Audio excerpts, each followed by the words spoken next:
group, and I appreciate the invitation.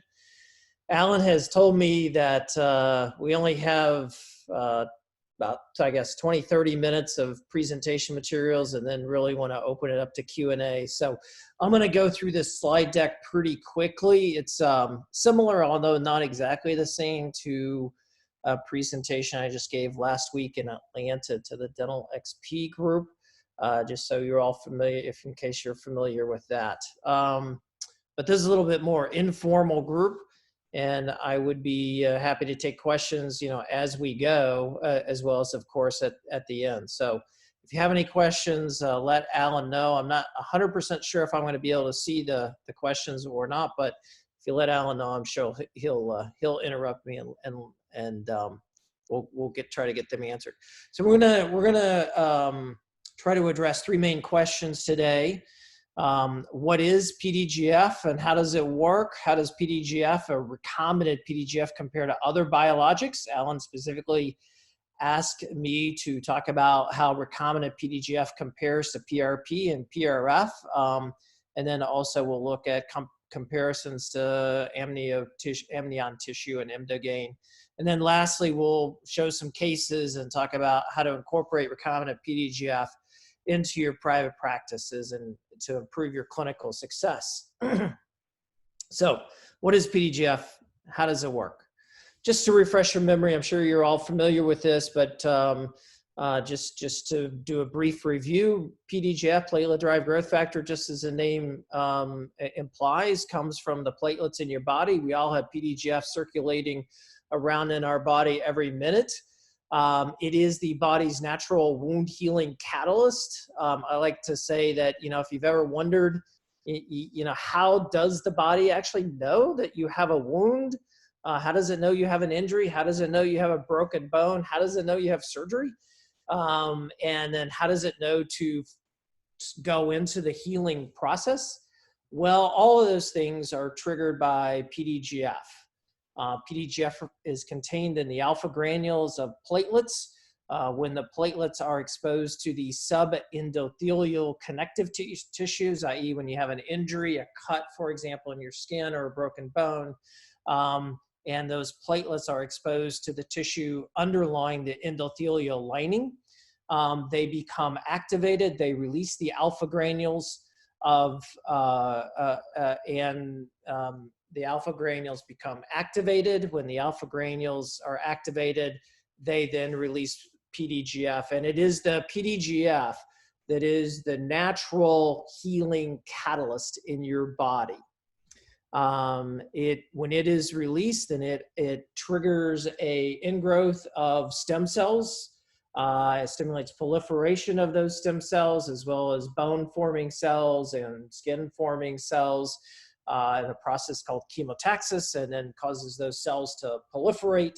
So you got more of them. So you got all these cells now, stem cells, fibroblasts, osteoblasts, so forth, all responding to the local cues in the environment to differentiate appropriately and lay down the appropriate tissues. And along with all of that, PDGF also upregulates another protein called VEGF, vascular endothelial growth factor, which stimulates angiogenesis. So this is just a little fun schematic showing how, when you have a bone wound, for example, the platelets release the PDGF. It stimulates the angiogenesis by upregulating VEGF. Also releases the pericytes, which are cells surrounding the endothelial cells in your blood vessels. Those are a source of your mesenchymal stem cells, so those get released, migrate into the wound as well.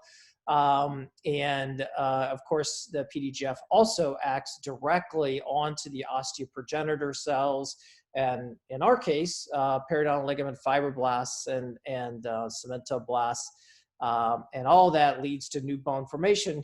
One of the, or periodontal ligament regeneration. One of the interesting things in this little schematic is that the BMPs, which you also hear a lot about, come in later in the bone forming process, if you notice that. So PDGF is the first thing that's naturally released and acts within the first few days, first few hours and first few days And the BMPs then come in later in the bone healing cascade after a week or two is when they have their greatest effect to cause the differentiation of all those stem cells into your osteoprogenitor cells. Okay, and this is just another way to look at it. Y'all may know I spent 10 years working primarily in orthopedics and developing orthobiologics to accelerate healing of bone in the orthopedic area. And so this is a schematic that just shows, again, the bone healing process more in long bones. Of course, in the craniofacial region, we have intramembranous bone formation as opposed to the endochondrial bone formation that's shown here. But if you collapse the soft and hard tissue callus into one process, you can look at this basically as the same as an intramembranous bone formation. And the blue shaded area is really the area where the PDGF acts, whether it's natural PDGF or recombinant PDGF. It acts within those first few days on the inflammatory and granulomatoid process, as well as in formation of the callus. And then you want the PDGF to go away. You don't want PDGF to stay present for a long period of time because you really want the differentiation factors like the BMPs to take over in the later bone healing cascade and really form the mature solid bone. So to make recombinant, so I've just explained to you what the natural PDGF is and how that works naturally in your body. To turn PDGF into, though, a therapeutic that's much easier to use, what we did many years ago is we isolated enough of the natural protein to find the amino acid sequence. Then we, based on the amino acid sequence, we developed some gene probes and we found the genes on the chromosomes that code for the PDGF. And then we clipped those genes out of the chromosomes and inserted the human gene then into either Saccharomyces cerevisiae, which is a yeast, or you can put them into E. coli and make kind of grow the yeast up much like you'd brew beer, and it secretes then the human protein into your beer broth, to use an analogy, and then you purify the recombinant PDGF out of that in a pure, sterile, highly consistent and concentrated fashion. Recombinant PDGF has 4 FDA approvals. Of course, Gem 21, as Alan mentioned. And then Regranix, as Alan also mentioned, was an earlier product that was developed to improve soft tissue healing in diabetics, specifically diabetic foot ulcers. It's a non-sterile ointment or cream with a fairly low concentration of recombinant PDGF that's applied daily onto those chronic diabetic foot ulcers or bed sores. And then, of course, we developed 2 other recombinant PDGF products for improving healing of orthopedic related bone injuries called Augment and Augment Injectable. So altogether, it's been through really rigorous testing, multiple randomized controlled clinical trials, all reviewed and audited by the FDA, all showing the product to be safe and effective for its intended uses. So you can really rest assured from a medical legal standpoint and just from an efficacious and safety standpoint that the products work and are safe and effective as advertised. All right, so with that little bit of background, let's talk about how the recombinant PDGF then compares to PRP or PRF and some of the other biologics on the market. So as we look at recombinant PDGF's effect on osteoblasts or periodontal ligament cells, you can see that it's been published now for many, many years and many different laboratories. PDGF is your most potent mitogen for your osteoblasts on osteoprogenitor cells, far more potent than, for example, the BMPs are in stimulating the proliferation of those osteoprogenitor cells. It is also far more potent than the BMPs or FGFs or so forth in stimulating chemotaxis of your osteoprogenitor or mesenchymal stem cells. And I'm going to show you that visually here in a minute. It's one thing to look at these kind of bar graphs, but I'm going to show you a video in a second, just showing you how PDGF compares to some of these other materials. This, though, is a preliminary video, and let me see if I can pause it here. I'm not sure if I can, and explain to you what you're looking at. So this video, what it shows is this dark area, if you can see it coming in from your left as you look at the screen. It's kind of a dark shadowy area in the bottom quadrant now on the left-hand side, is a needle tip that's expressing recombinant PDGF, and these fluorescent cells are mesenchymal stem cells.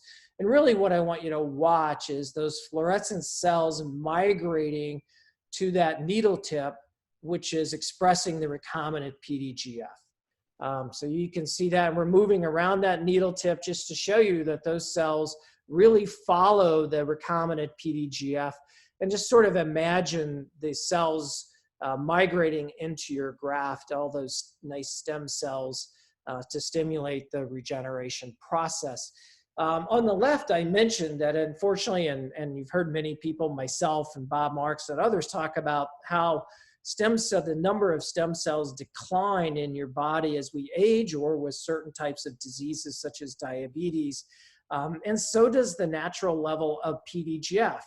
So it also declines with age and with certain diseases such as diabetes. So you get a double whammy. Unfortunately, as we get older, and some of us are getting more older than others, you know, you decrease both your stem cells and your PDGF, and that's why we have more of a challenge healing as we get older. Addition of the recombinant PDGF certainly helps because it brings the level of the PDGF back to a healthy stage, and it helps recruit more of those stem cells and helps them divide and proliferate, so you have a better source of those stem cells. Okay, so again, one of the big things that Alan wanted me to talk about was how does this compare to PRP and PRF? Well, this is my own personal opinion. I'll state that up front. You know, certainly a lot of people we know are using PRF. I know Alan uses it, and many others. It certainly helps clinically to improve the handling of your particulate graft material, creates this kind of sticky bone, as it's called. It also does reduce the micro movement of your particulate grafts. And I personally happen to think that that is one of the most important attributes of PRF, is it holds the particles in place, and it reduces the micro movement within your graft. One of the biggest challenges, I believe, in our craniofacial and dental bone grafting procedures is our environments, while they're rich in blood supply in general compared to some orthopedic lower extremity environments, they are more subject to micro movement, and that is a really negative factor for wound healing and particularly for bone regeneration. It tends to shear off those fine, fragile capillaries, which causes more scarring formation and reduces your bone formation. So I do believe PRF does help there. It also certainly may facilitate the soft tissue healing process. But a couple of other things to notice about PRF as compared to recombinant PDGF is that PRF is not an FDA-approved biologic. Because it's autologous, it doesn't need the FDA approval per se. But because of that, then there's not been a lot of randomized controlled clinical trials, and those that there have been have certainly not been audited by FDA, and they have been pretty inconsistent in their findings. Some show a benefit, many others do not show a benefit or actually show a negative effect on bone formation. And this is the same whether it's dental craniofacial or orthopedic bone grafting. One of the reasons that they could have a potential negative effect on bone formation, or certainly minimize any possible positive effect, is because in addition to PDGF, PRP and PRF contains many, many other proteins and enzymes that tend to degrade the positive factors such as PDGF. And it also contains a protein called DKK1, which actually is a protein known to inhibit bone formation. So while you may think that you're concentrating some growth factors, and that's certainly how, and certainly in the case of PRP, and some speakers talk about PRF in the same way, that you're concentrating all these growth factors. That's a good thing. But you're also, again, you're concentrating also a lot of proteases and enzymes and this inhibitory protein called DKK1. It's also worth noting, I've heard some speakers and conferences in our discipline in the periodontal oral surgery area talk about medical uses of PRP and PRF. Well, PRP's been around for treatment of chronic wounds, skin wounds, for example, for 30 plus years. People try to make products out of it and try to create businesses out of it. But again, the randomized controlled trials in these chronic wound areas were very, very mixed. And so the medical insurers, almost all of them, have issued non-coverage decisions in the medical area. Now, that doesn't affect us directly, but what it does say is if anybody's looking for, is this covered by insurance, by the medical providers, or any lawyers are looking at that or that kind of thing, it is not. And again, it is fact there's been multiple non-coverage decisions from those medical insurers. Of course, you have, somewhat of a hassle factor for your staff to draw the blood, and for the patient who may be anxious anyway, you may be able to overcome those, but it's certainly a consideration. One of the important things I feel like is that there are really sub-therapeutic picogram to low nanogram quantities of these growth factors. So again, you see some of these graphs with PRP and PRF and all the growth factors in them, but if you look at the labels on the X or Y axis, typically those are, again, picogram to nanogram quantities of growth factors. The lowest concentration of recombinant PDGF, or lowest dose of recombinant PDGF that's been found to be active in humans clinically is about 75 micrograms. If you remember your chemistry, micrograms is about 1,000,000th times the picograms and nano, 1,000 times the nanograms. So you're at orders of magnitude higher to reach a therapeutic response with PDGF than you're going to find in PRP or PRF. And of course, yes. I'm sorry, there's a question. You may address this later. Compare PDGF and Emdogain and appropriate applications. I'll show it to you in about the next 2 or 3 slides. Great. Okay. And of course, recombinant PDGF, as I mentioned, is monitored heavily by the FDA. Gem 21 is, in the sense that the manufacturing is all inspected and audited and validated. So you have exactly the same product, a sterile product, same concentration, directly out of the Gem 21 syringe with no hassle factor at all. All right, and this is just a comparison of how recombinant PDGF compares to PRP in one wound healing study. Last slide, I think, on the PRP topic, and I wanted to touch on, just because I've gotten a question in the past about it when I was talking to some residents, and I was happy to see that the residents were, certainly reading the literature, and that's all good. So there was a study that was published in JPRO last year that compared the levels of PDGF and gingival crevicular fluid from PRF to recombinant PDGF, Gem 21. And the abstract concluded both PRF membrane and a collagen membrane incorporated with recombinant PDGF, so comparable gingival crevicular fluid levels of PDGF BB initially, with PRF showing more sustained levels of PDGF over the study period. So, if you're busy and you're seeing patients and you're just trying to skim through, the articles in JPRO, you're reading just the abstracts, that sounds like, oh, well, I'm getting just as much PDGF from PRF as I am with recombinant PDGF with Gem 21. But let's look a little deeper, right? We all learn to think critically in our residency programs and hopefully afterwards as well. So let's look at the methods, materials and methods of that paper. So it says the collagen membrane was wetted with 0.75 mg per quarter of a mil of recombinant PDGF. So this is the recombinant PDGF group. By dropping a quarter of a mil of recombinant PDGF onto that collagen membrane. So it sounds like what it's saying is, oh, I got 0.75 mgs of PDGF. Again, if you remember your chemistry, that equates to 75 micrograms, right? Now, I just told you that you have at best nanograms, and some papers report picogram quantities of PDGF in PRP and PRF. So first of all, right, where does, so, oh, and the source of the PDGF was actually not from Gem 21, it was from a product called Periogen, which is a sort of a generic version of Gem 21 that's, to our knowledge anyway, only available in India. So I certainly can't speak to the purity or potency or whatever of that particular product. So that was another issue.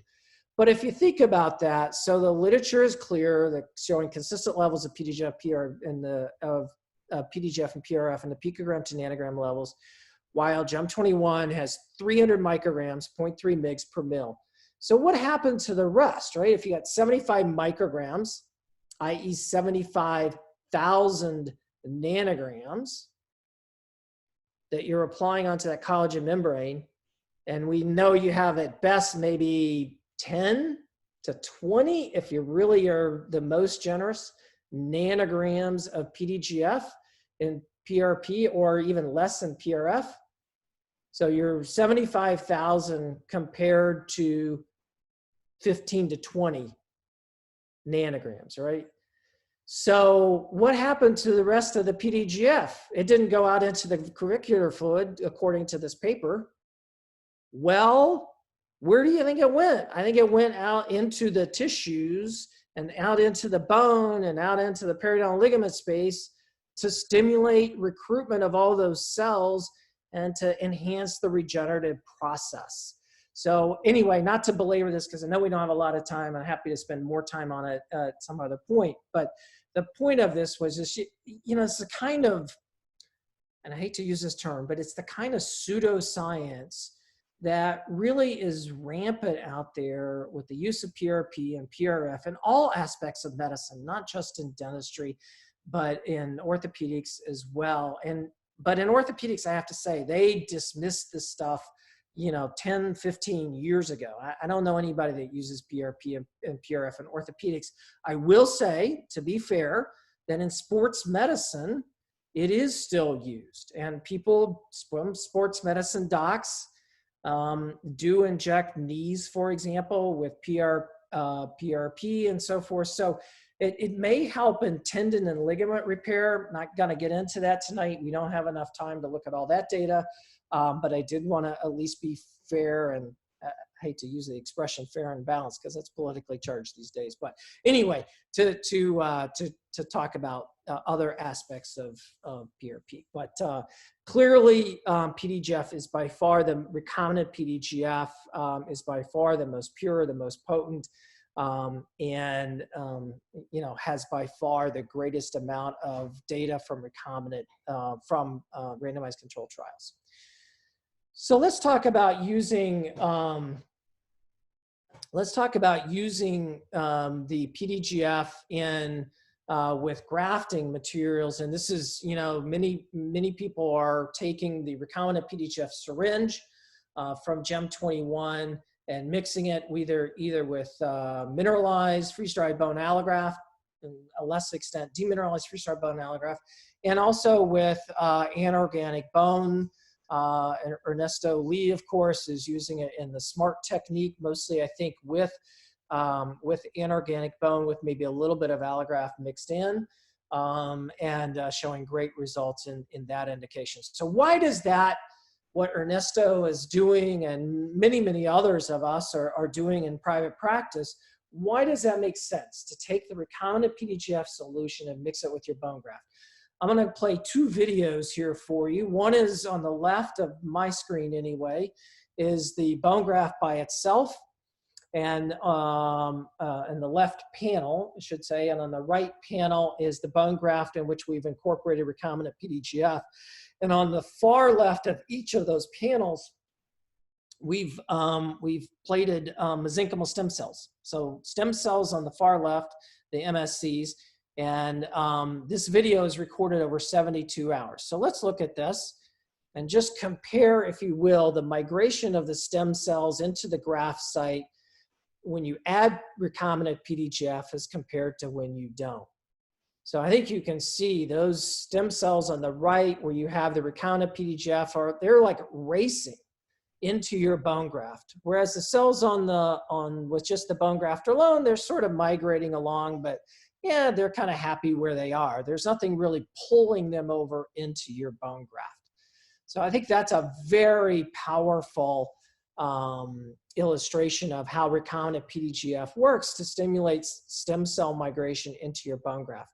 Now, how does that compare to Imdogain, which was the question that Alan just asked from one of our attendees, or Amniospark, the amnion tissue kind of material. So let's look at how they do in these in the same assay recorded over 72 hours. And you can see on the right panel with the graft plus the Amniospark, yeah, it's about the same as it is with the graft alone. Cells are kind of migrating over a little bit, doing their thing, but not really racing over like they were with when you added recombinant PDGF to the graft. On the left with Imdogain, the cells are doing nothing. What was really interesting in this study is that it looked like, in fact, Imdogain, if anything, sort of decreased the ingrowth of the stem cells into your bone graft area. So that was, I think, super interesting and is something that I think has substantial clinical ramifications when you start thinking about mixing Imdogain in with your bone graft. So not sure, Alan, if that answered the question on how does it compare to Imdogain. And I'm happy to stop here for a second and see if we have any more questions about that. I think that was a great video. Wow. Jeff Ganellis asked, which you've answered most of this, how does PDGF bind to various materials like collagen, FDBA, DFDBA, calcium sulfate, alloderm, etc.? And does it make a difference in wound healing? So maybe you want to elaborate a little bit. Maybe, I know that when Gem first came out, we talked about it, not this time around, the last time around, how you were packaging it. And so you're limited. I know the FDA studies take a lot out of you to get approval. I don't know if you want to talk about that as well.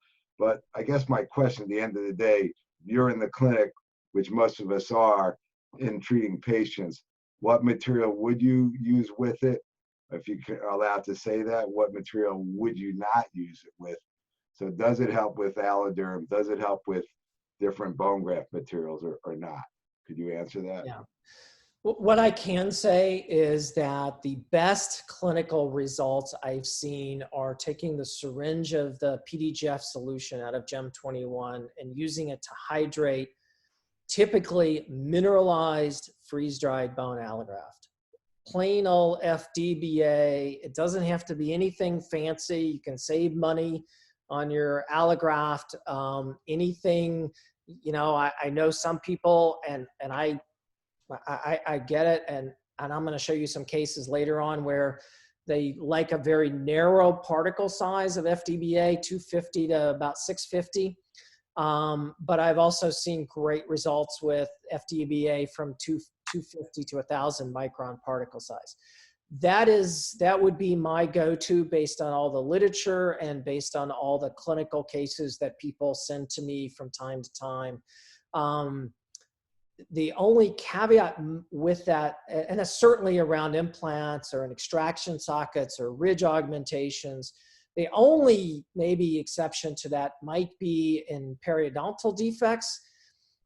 If you remember there, one of the earlier studies I worked on with Ron Nevins and Marcelo Camello, and we published many years ago, was adding recombinant PDGF to DFDBA in periodontal defects, and just had some amazing histology that blows away anything you'll see with Emdogain.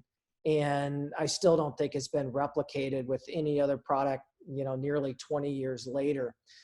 So the human histology with recombinant PDGF and DFDBA around teeth is quite good. I think you'd get the same histology or close to it with FDBA as well. And again, I would definitely use FDBA as the carrier for the PDGF in any sort of extraction sockets, ridge augs, sinuses, that kind of thing. Now, what about anorganic bone xenografts? So we've done a lot of binding and release studies, looking at how recombinant PDGF binds to all these different matrix materials. It's interesting, let me take a quick aside. So I've also, heard people talking about, well, sometimes I don't have enough Gem 21 solution, enough of the recombinant PDGF solution to fully wet the amount of graft material that I need for my defect, whether it's FDBA or DFDBA or a xenograft. And they, what do I use to sort of extend this? Well, obviously you could use a second syringe of recombinant PDGF from another Gem 21 kit.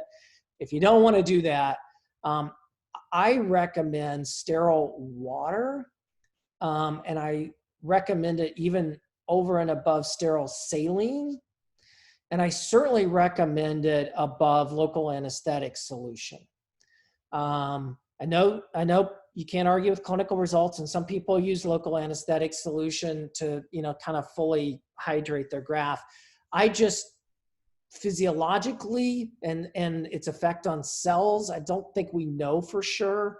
And I just prefer a little bit more pH neutral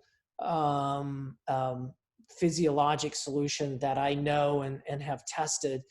And the reason I prefer sterile water to sterile saline, which could sound kind of weird to many people, is that the little bit of salt in a sterile saline actually can tend to make the recombinant PDGF bind a little less to your allograft in particular than the sterile water does. Doesn't seem like there should be enough salt concentration in sterile saline to affect the binding and release of PDGF to your graft material, but at least in the laboratory, we did find that it did affect the binding and release a little bit. So anyway, I think sterile water or sterile saline, either one I'm sure would do well.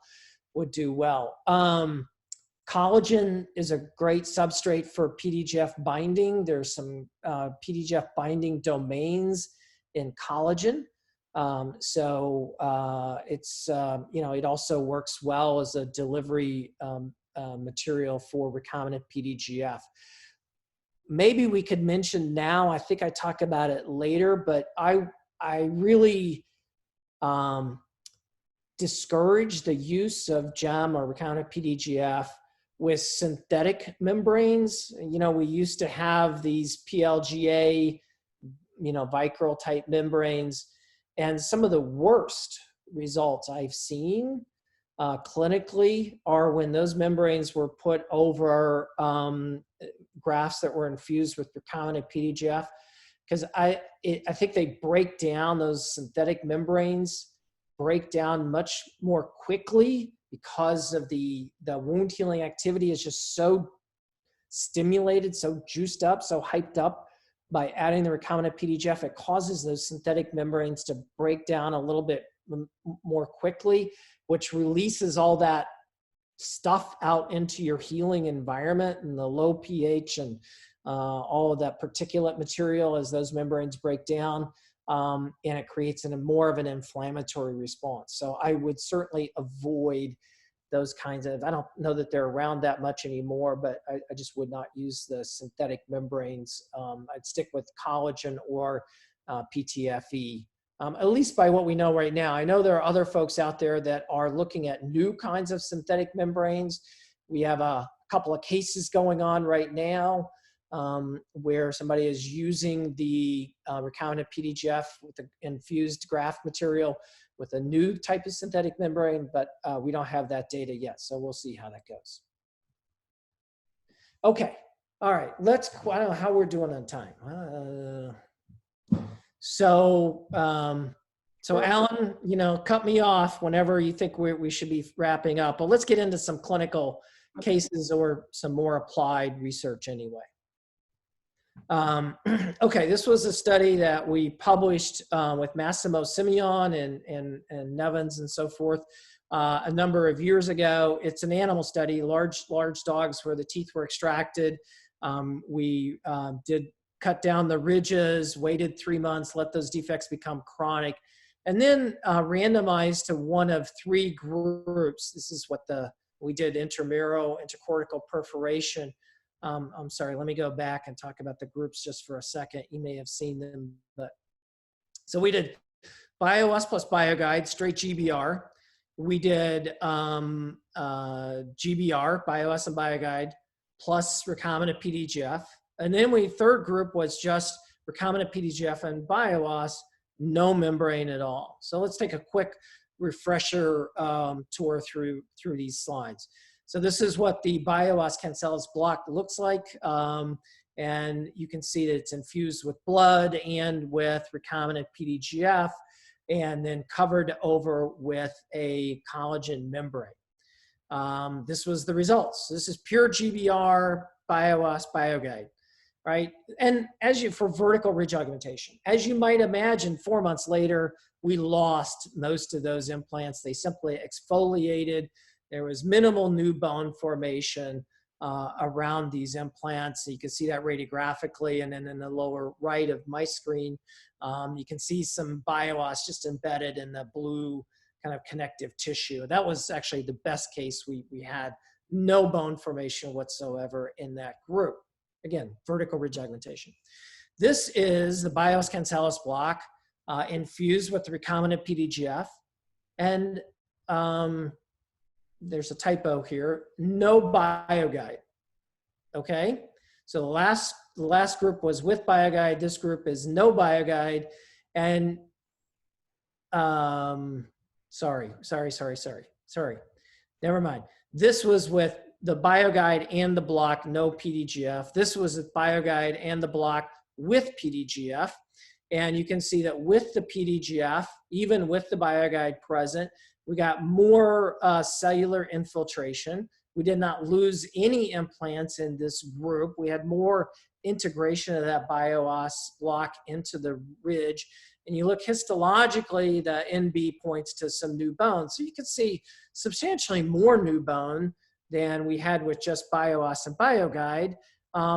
But still, you can see just a lot of BioUS embedded into the, into the connective tissue. And before I go to the next group, I want to point out just one thing.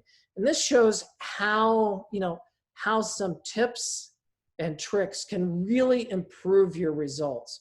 When we did a little pilot study and we just dripped the recombinant PDGF solution onto these blocks, just took one of the syringes and squirted it on and kind of let it sit there for a while, right? We found that the PDGF, using a radioiodinated, radio-labeled protein, PDGF, that it just bound to the outer, 2, 3, maybe at the most 4 millimeters, mostly just to the outer 2 or 3 millimeters, right? And where do you think the cells went to? The cells just went into the outer edge of that block, and then they stopped. They didn't penetrate all the way through the block. Well, last time I looked, we want bone to grow all the way through, to be dense and solid bone to hold our implants. So what we did was developed a nice little simple clinical technique where we added the PDGF solution, put our block our BioS block in this case into a 10 cc syringe, to the barrel of that 10 cc syringe, added the PDGF solution then onto it. It took 2 or 3 syringes of Gem 21 of PDGF that you might add. And we pulled and put the plunger into that syringe barrel, pulled back on it, creating a suction, right? Held the tip of the syringe, covered that tip up with our fingers, pulled back on the plunger, created a negative pressure. And what we found is that using just that little simple technique, you could get PDGF to infuse 100% of the way through the block material. Now, this is then what the result is of that.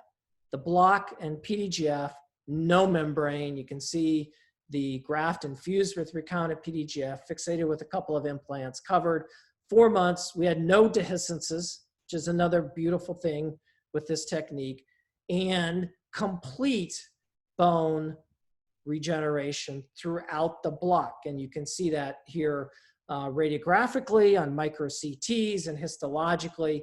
Or histologically, if you just look at that, all the dark purple material there is new bone, solid new bone, and the lighter purple is just a bit of BioS. You can see the same findings on the micro CTs. And this is a very, very high power magnification of the implant threads, showing the bone ingrowth into the threads, and true, really true osseointegration. So that's a matter of, oh gosh, does PDGF really work to enhance bone regeneration? Oh my gosh, like how can you argue with that result? But I firmly believe that it took that little simple technique, right?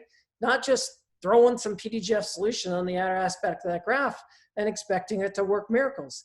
Science doesn't work that way. Do a simple little technique, a little experiment, show what technique really works, and it works amazingly well. Okay, again, Alan, I know I'm running long here, so I'll try to get through some of these cases more quickly. But this is from a study that we did with DFDBA and recombinant PDGF around teeth, natural teeth, and published again many years ago, just showing really substantial regeneration in both infrabony defects and furcations. I'm going to flip through this really quickly. I think everybody knows what's going on here. Tooth is, again, as I look at the screen on my left, you can see the darker purple on the root surface is a cementum, PDL space, new bone on the right. You can see that higher magnification here. Again, that was with DFDBA and Gem 21 recombinant PDGF. And you can see the same in the furcations. Again, notches replaced in the apical extent of the calculus. So we know this is previously diseased root surface. I still don't know, 20 years later, there's no histology that's been published that is comparable to this in perio defects. We also did, multi-center randomized controlled clinical trials. One was the winner of 2 Earl Robinson Awards from the AAP. I'm just going to kind of quickly show you some of the bone fill data there from that study. And let's look at some cases from that study. Again, this is from the study itself. So I wouldn't say this was adequately filled, to be honest, in the lower left. If you look at that, where the TCP in this case and the PDGF is, I would today use DFDBA or FDBA and fill it completely across there. But it still worked really well. You can see our results went from a 9mm probing depth to roughly a 3. Radiographically, what was interesting is, there definitely was improvement from baseline to 6 months, but it continued to be improved at 12, and you can see 18 months there. Here's another case, very, very deep vertical infrabony defect and involving the furcation. You can see radiographically how it matures from 3 months to 6 months. Yeah, 6 months, it looks like, well, there's still maybe a defect there. Then look at 12, 18, 24. And this just shows you, at least with the TCP now as the carrier, it takes 18 to 12 at least, and possibly 18 to 24 months. Again, I wouldn't really use that. I would only use the TCP and Gem 21 that comes in the kit in infrabony perio defects. That's where we did the RCTs.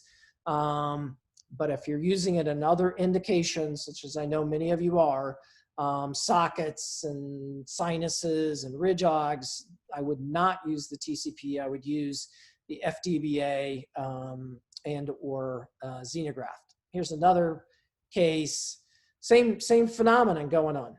Another case, this was with FDBA. You can see that here, we did cover it with a membrane. Here's the 8-month reentry to that and the 8-month radiograph. Again, I think that radiograph will be better at 12, 18, 24 months. Another deep case, recombinant PDGF FDBA. Here's the reentry at 8 months in that case. So I know those are deep infrabony defects. I know there's probably people out there saying, it's a deep infrabony defect, anything will work. I get that, believe me, but those are still pretty compelling cases, and they certainly show the maturation of your healing and your bone formation over a period of a couple of years. Here's just a quick refresher on... Hey, I'm sorry, I'm getting a bunch of questions and I missed some of the timing on it. I'm sorry. Okay, So go for it. Question about duplication, similar results since the study. That may have been a few minutes ago, like 4 minutes ago, sorry. Jeff, I don't know if I can make Jeff Ganellis had asked a question. I'm gonna allow him to talk. Ganellis, can you get on? Okay. And then Ernesto Lee asked the dosage you would recommend. How much can you expand one vial to mix with an amount of graft material? One vial is 0.5 milliliters. Will he expand it to mix with 1 gram of bone, 2 grams, etc.? Did you get that? Yeah, so let me take Ernesto's question first, and maybe come back to Jeff's question if you can get that clarified a little bit. Okay. So, look, it's a tough question, Ernesto. I'm going kind of out on a limb here because I don't have a lot of data, and I don't like to talk about things when I don't have a lot of data. It's really scientific to back me up. But I would say clinical impression is half a cc of the Gem21 solution that comes in a kit can be mixed at least with 1 cc of bone graft, maybe with 1.5. I think if you start mixing it with 2 cc's, I think it really is stretching the limits of that material. Now, obviously, you still have tremendously orders of magnitude more, even if you put a half a cc of Gem21 into 2 cc's of graft. You have more PDGF there than you would ever have with PRP or PRF. But still, I'm not sure that I can speak with any scientific data behind me that shows that works. But I think we do have enough clinical evidence to certainly say you can mix a half a cc of Gem21 with at least, half or 1 cc, probably even 1.5 cc's of graft material. You start getting to 2 cc's and above, I start to become concerned. Trying to get Jeff back online. He had a few questions. I don't know if we'll get there. What was Jeff's question again? Maybe I can help. It's all chopped up on my screen. That's why it was about, have you duplicated which study? I'm not sure where because I lost it in the timing. Haven't seen similar results since. And then he mentioned the Simeon study, but it's all different time frames. Okay. Maybe he's talking about maybe the Simeon vertical ridgeog study. Let me take that. If you notice, I have not. So Simeon has published some human cases, but with vertical ridgeog with xenografts. But Geishlik, I'm not sure if they've taken that BioOS cancellous block off the market. I really don't know. I need to double check that, I guess. But I haven't seen anything on it for many years now. Again, I've been in orthopedics for a while.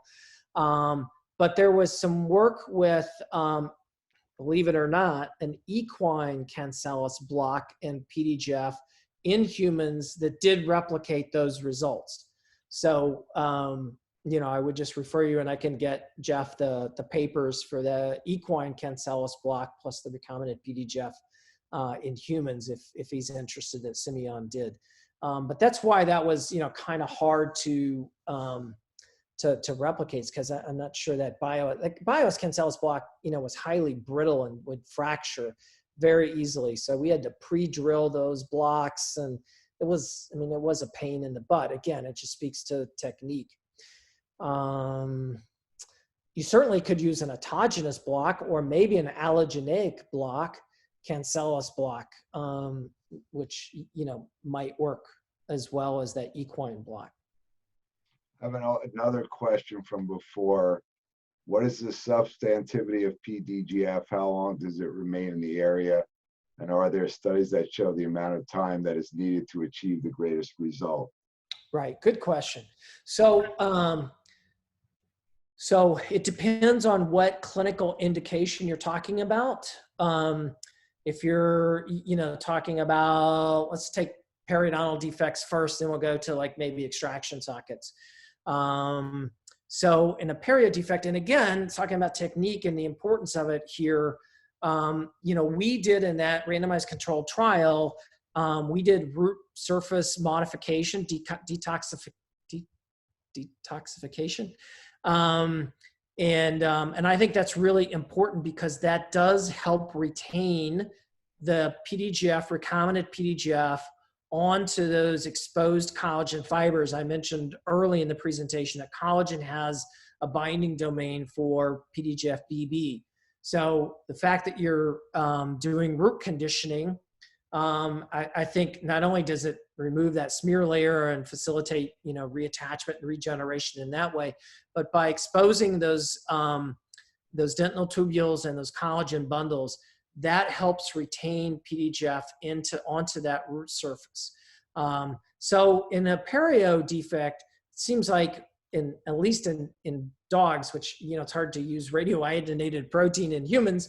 Most people don't like to get, radioiodinated protein put, in their perio defect. But it will stay for at least a week in situ in a perio defect. If you do the root surface detoxification and so forth. And, maybe longer if you add a collagen membrane over the surface of it, which I don't think is necessary in most cases, to be honest, by the way, certainly in contained infrabony defects. In extraction sockets or sinuses, again, we don't have a lot of data on how long that stays. One thing I would say is that it doesn't have to stay very long. If you remember, if you saw early on in my presentation, the cascade of bone healing and where PDGF acts very early on in that cascade of bone healing, it really acts in that first couple of weeks, and in large part, the first, week or two, or first week or so. So I would say it seems to, and again, I think it's better with allograft. The binding and the controlled release of PDGF. Now again, here's another tip, and we say this in the package insert, but just to reinforce it. Hydrate your allograft with your recombinant PDGF solution from Gem 21 whenever you start your surgical procedure, right? And just squirt the PDGF solution onto the allograft in the dish that the allograft comes in. Mix it up, add a little bit of sterile water if you need to, and let it sit. And you can tilt that dish that the allograft comes in up at a little bit of an angle. Just set it on the edge of the lid that comes with the dish and tilt it up so that your solution stays, runs down onto your graft, and let it sit there for 10 or 15 minutes at least, right? And so it's not going to dry out that way. Your graft's not going to dry out. And that protein is going to tend to bind to the collagen in the allograft while it's sitting there at room temperature, which is another thing. I take the Gem 21 out of the refrigerator, when the minute the patient shows up. Let it equilibrate to room temperature. by leaving it sit in that little dish on your graft material. That'll also, obviously, it'll come to room temperature very quickly then. That also enhances the binding of the recombinant PDGF onto the graft material when it's at room temperature. If it's cold, if it's still a refrigerated temperature, it doesn't bind as well. The PDGF doesn't bind as well to the graft. So leave it sit there at least 10 minutes, 15 minutes, 20 minutes, not gonna hurt anything until your site is completely debrided. And I'm gonna point that out too in the future. It's so important to completely debride the defect. Frankly, there's nothing more important in getting Gem 21 PDGF to work than completely debriding an extraction socket, for example, of the soft tissue in that socket. It is critical for it to work. Another question from Colin Richmond. Does PDGF have a concurrent effect on the soft tissues overlying the graft, and does the PDL contribute to progenitor cells? Yes and yes. So it has been shown that the PDL is a source of progenitor cells, absolutely, and those cells would be attracted by the PDGF in your graft. Well, let's see, the first question was, what was it again, Alan? Does PDGF have a concurrent effect on the soft tissue? Soft tissue, yeah, that's right. The graft? Yes, it does, yes. We have a number of clinicians that are hydrating either their collagen membranes or like a subepithelial connective tissue graft in the PDGF solution,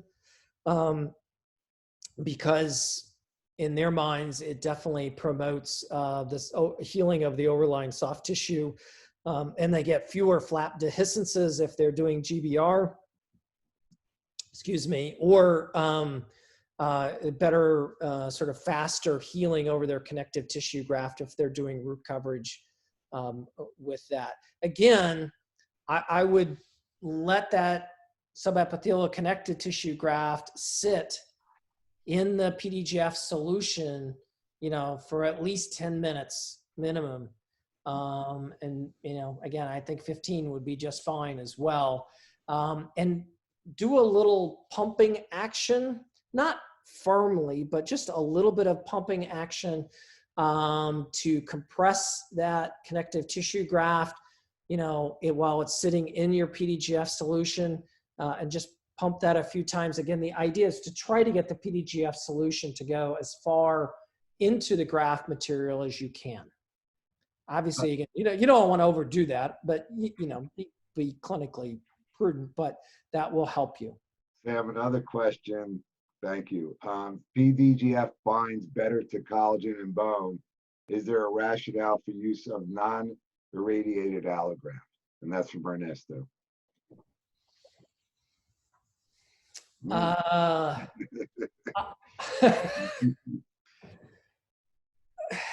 Okay. This wasn't going to be an easy night. No. Yeah. Yes, there is, or with minimally radiated allograft. I will tell you, and again, we're working on this now, trying to get the data. We are looking at ourselves a new type of allograft. Hard to believe after all these years that there could be anything new in the allograft world, but it's a new type of allograft that the way it's processed, it is irradiated, but the way it's processed is it's a very, very low dose so that it's completely sterile. Safety first, as they say. I know probably no problem with any allograft. I get that, but just peace of mind, we wanted to do that. But it's a very, very low dose because of the way that this allograft is cut, very specifically, milled. And so it allows those proteins, although minimal, and I will say minimal, but any inductive proteins residing in your allograft to be active. And one of the things that we've insisted on is that every lot of that allograft be tested in vivo in animals, not just an alk phos assay in a petri dish, but in animals for osteoinductivity. and we're doing the binding and release studies and so forth, so that when we come out with that, we can say, look, other allograft may work perfectly fine, but we know this allograft will bind PDGF and will release it over this period of time, and is 100% osteoinductive in an animal model. So we hopefully will be out with that new allograft here in the next 3 months or so. Sam, I have more questions, but let's get through what you wanted to present, and then whoever wants to stay on, I can read some more questions. Yeah, okay. Sounds good.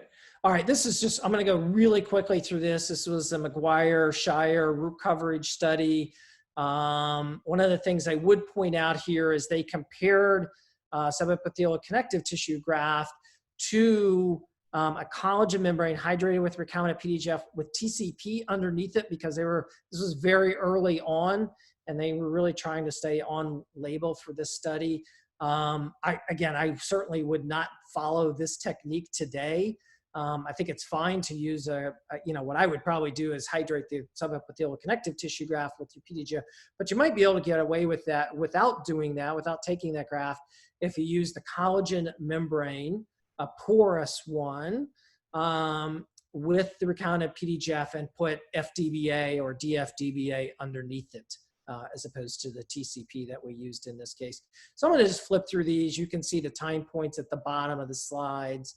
You can read the papers, but it just shows a pretty good clinical result there.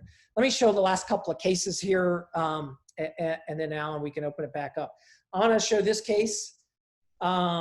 This is somebody that I know very, very well, who was chewing ice, fractured that lower first molar, did not get it taken care of right away, went to see an endodontist. They told him, oh, it's fractured through the furcation, we can't treat it.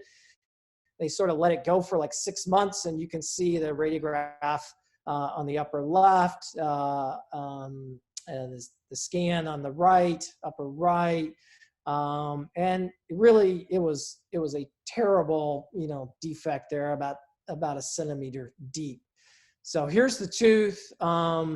It was hemisected, even though really had no bone around it whatsoever. It was hemisected, took the mesial and distal roots out separately, treated it exactly the way that I've talked about, FDBA, particulate, soaked in Gem 21 solution for 10 or 15 minutes, just with using that little technique that I talked to you about earlier. No membrane. This was a flapless extraction. So no membrane, except for a little, what we call Gem cap. That is a collagen membrane that we have that's just placed over the surface of that graft. Now, again, some keys here that are really, really important. The most time that was spent in this procedure was after the tooth was extracted and degranulating and debriding that extraction socket. You might imagine what it looked like seeing that abscess and all that nasty tissue down there. And it took, probably 15 minutes just to degranulate that extraction socket using loupes, using magnification. Again, a flapless technique, and both curettes, spoon curettes, Gracie curettes, and so forth to get that. And then they hydrated, the PDGF infused graft was packed in layers, a little bit like you pack in amalgam. It really was condensed in pretty firmly in kind of layers, just like you'd do an amalgam filling, if you can remember that from dental school. And this is what it looked like 5 to 6 months later. Again, remember this was done flapless with no membrane. We had a little over a centimeter of fill into that huge extraction socket. And you can see that both on the scan and clinically. And then here's the case kind of all in one slide, starting with the upper left, the defect, lower left, in the scan. And then you can see the plain film radiographs across the top on the scan, post-op scan, kind of in the center bottom area, and the implant in place. Here's another case, ridge aug case, knife edge ridge aug, intramural penetration of the ridge, filled again with particulate FDBA plus recombinant PDGF, and just in the way that, again, we've described, re-entry at 6 months in this case. And you can see, and the amazing thing about both of these cases, if you look at both of them clinically, can I go back here? There's no particles. You see no particles on the surface. What you see is dense cortical bone. And in both cases, where all the particles have been incorporated into the graft. And both in this case and in the previous case, sorry, you know, that implant is sitting almost entirely in new regenerated bone. All right, a couple other quick cases here, similar, showing the similar things, just with some histology.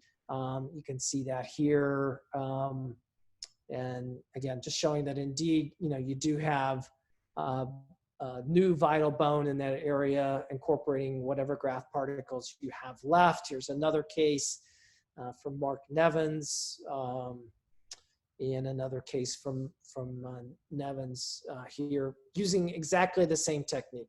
Flapless, atraumatic extraction, thorough debridement, pack in layers with the FDBA plus the recombinant PDGF, no membrane except over the top using the gem cap. All right, I think, Alan, we can stop there. Oh, one last study is from a publication where they applied the PDGF directly to the implant surface in a peri-implantitis model. This is, you know, somewhat similar to what Stu Fromm does, Dr. Fromm. Not saying it's exactly the same, but he used or in this case, we used the recombinant PDGF again directly onto the implant surface.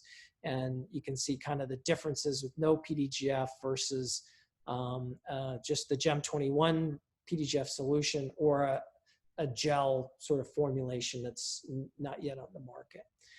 Okay, tips for optimum results. Whoops, sorry.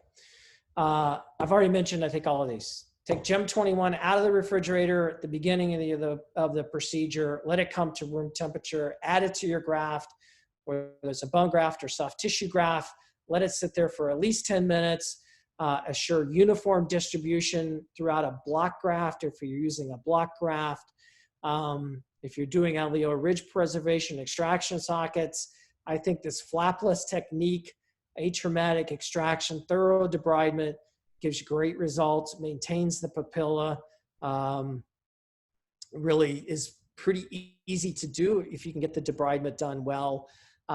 Again, whether you're treating periodontal defects or peri-implant defects, in either case, I recommend detoxifying or root conditioning, as you might say, in a perio defect before you add the PDGF, the recombinant PDGF. Debridement, again, super critical. Use magnification loops.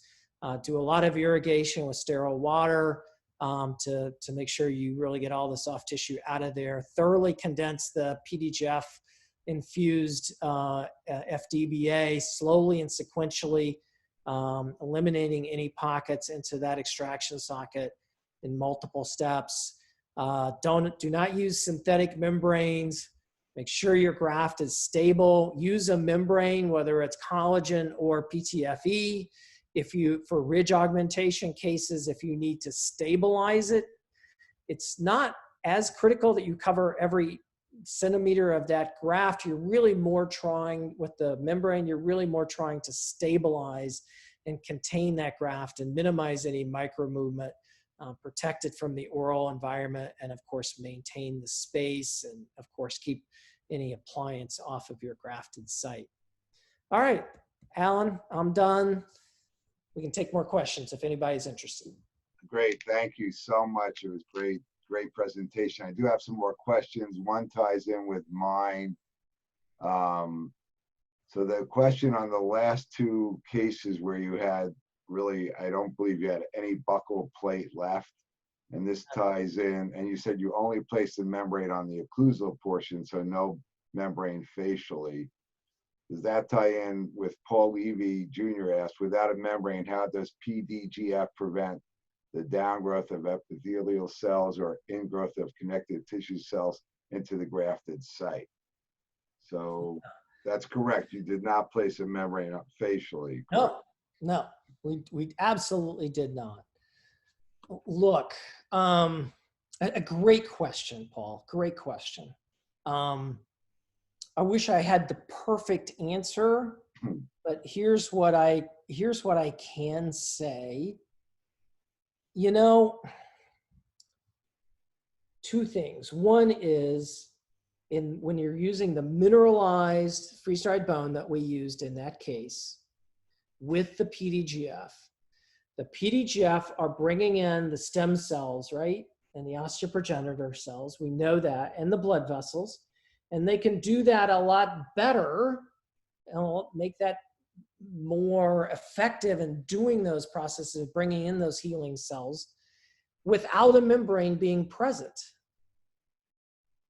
But then your question really is, well, okay, I get that, but along with all those nice stem cells and blood vessels, aren't you also getting fibroblasts and other, sort of scar cells? And I get that. What I think is happening in those cases, and we're doing the experiments now to sort of test this hypothesis, but we know from the literature and from all of our work that you are accelerating the remodeling of your graft, whether it's allograft or xenograft. You're accelerating the remodeling of that graft when you are juicing up, when you're catalyzing this healing process. And what I believe is happening is that this small amount, and it is a small amount of BMPs that still reside in the mineralized FDBA, are being released slowly as the osteoclasts are resorbing that graft. And that release of the BMPs, of the inductive proteins in your allograft, is working to then cause the induction or differentiation of your stem cells and your osteoprogenitor cells into bone-forming cells. That's why I think that process is working without a membrane in extraction sockets. Now, again, in ridge-ogs where you've got a totally uncontained defect, you have to use a membrane to stabilize your graft, to eliminate that micro movement. So believe me, I get that. I would never advocate anything other than a membrane, like a lateral or vertical ridge augmentation. But for extraction sockets, I think you get enough, if you're using FDBA of good quality with the PDGF, you're getting enough bunches of those osteoprogenitor cells that are being differentiated by your allograft into the bone-forming cells. And somehow that is overcoming any ingrowth of the connective tissue. Now we know on the inside of that flap, or not the flap because it's a flapless procedure, but on the inside of that connective tissue that abutted up to where the tooth used to be, right, where the bone used to be, you theoretically still have at least the remnants, if not an intact periosteum, right? At least you have the remnants. If it's really diseased site like that site was, it may not be a fully intact periosteum, but you do have at least the remnants of it, which is another source of osteoprogenitor cells. Now, in the orthopedic literature, they can debate back and forth how much of the osteoprogenitor cells are in the periosteum and, the different layers of the periosteum, if you remember all that from your dental anatomy. But there are osteoprogenitor cells in that periosteum, which again, you're blocking if you're putting a membrane in there. So great question, not a perfect answer, but at least a scientifically testable and I think plausible explanation. I got another one from Peter Moy. Says, Sam, thank you for a terrific presentation. I agree with your comment that particle size of graft material is important. with your comparative study with BioOS and allograft, were the particle sizes similar, same, question mark. Thanks again. Comparative study with BioOS and allograft, were the particle sizes similar or the same?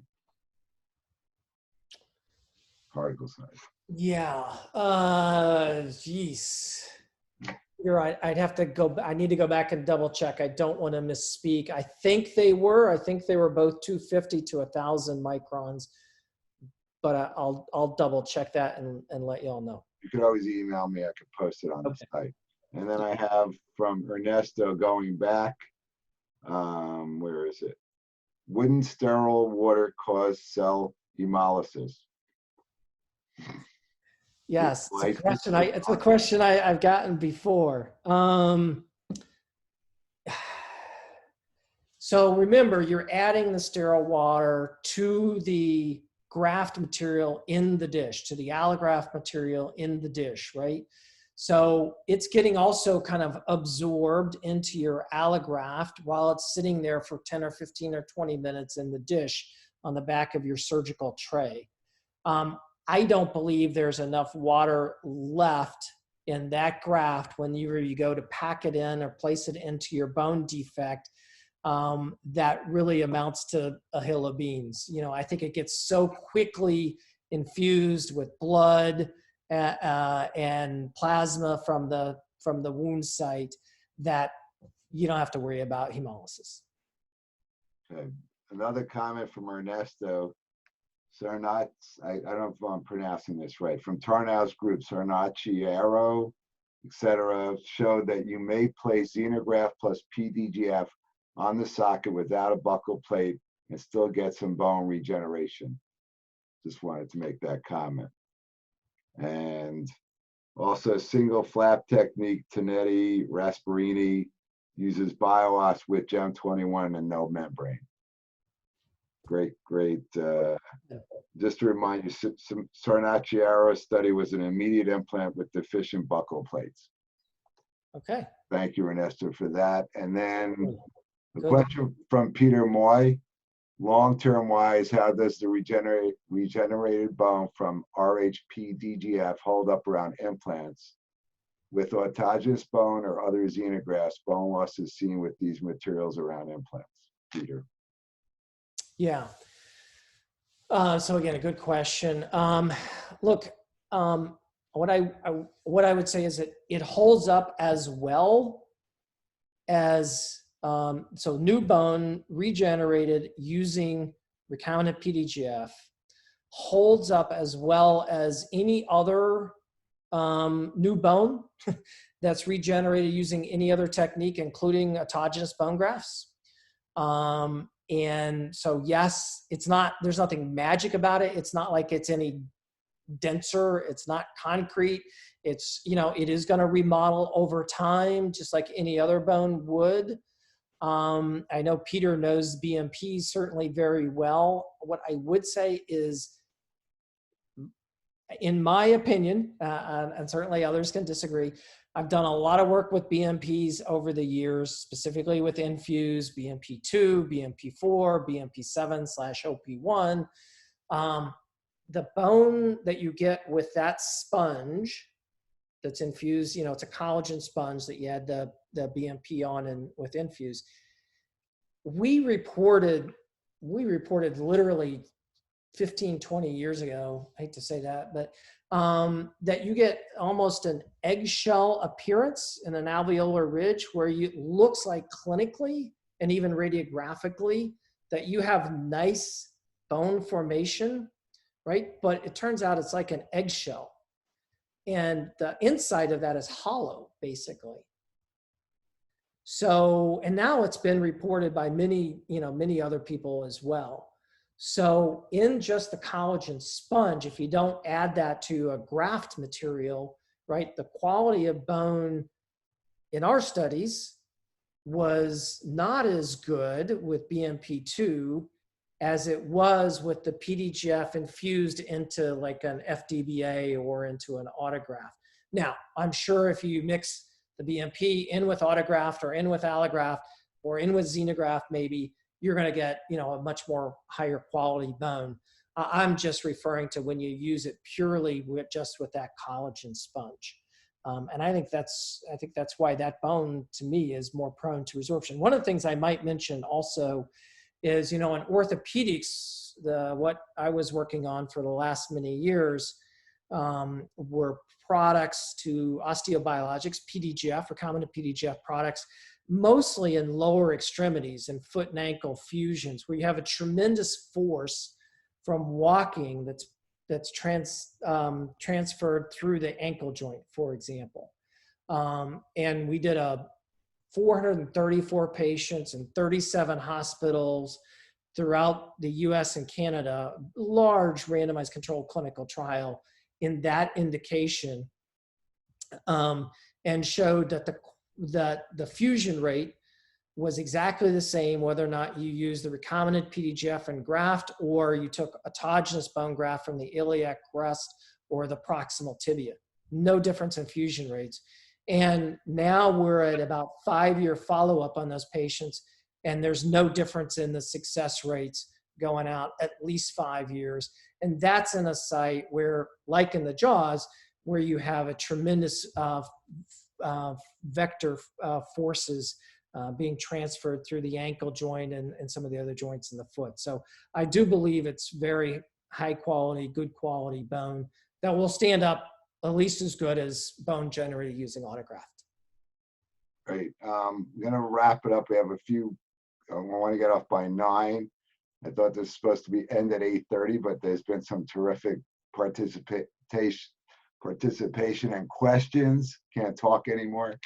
We're going to have this all on the website, and I'm going to ask, there's been a question, can we get your contact and copies of your papers?